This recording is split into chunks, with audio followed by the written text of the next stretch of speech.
deadly riots over the government's plan to avoid defaulting on its loans. Is that the unemployment keeps rising, and it has to keep rising just because we have an excess supply of goods, which is this is all borrowed money that our and that kids debt is owned by banks in other countries. It's been over wires. In the form of a convenient personal loan. Filter cigarette that delivers the taste, and 45 malt liquor. Are you hot? Planning to bomb Iran. Sponsoring terror attacks in Iraq. And there's Army strong.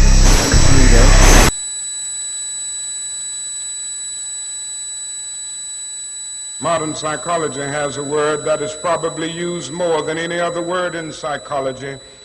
It is the word maladjusted. Maladjusted. I would like to say to you today that there are some things in our society and some things in our world for which I'm proud to be maladjusted.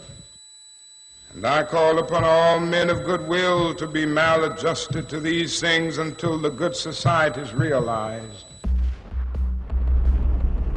You know, economists are in fact not economists at all. They're propagandists of money value. This system is more wasteful than all the other existing systems in the history of the planet. So you're really dealing with not an economic system, but I would go so far as to say an anti-economic system. The problem we have is essentially the financial money sequence system. It's a system disorder, and the system disorder seems to be fatal. There is no profit under the current paradigm in saving lives, putting balance on this planet, having justice and peace or anything else. Disease supports medicine. It supports doctors and hospitals. But if you really were able to eliminate most diseases, you would eliminate professions as well. You have to create problems to create profit. Crime does create business. We have now roughly 2 million people incarcerated in this country. Many of them are in prisons run by private corporations who trade their stock on Wall Street based upon how many people are in jail. But that's a reflection of the culture in which we live, in which we've all, to one degree or another, endorsed. I think the biggest barrier would be the values that people are taught to uphold that system. At the social level of life organization, it isn't a genetic program or a genetic defect. It's a value system disorder.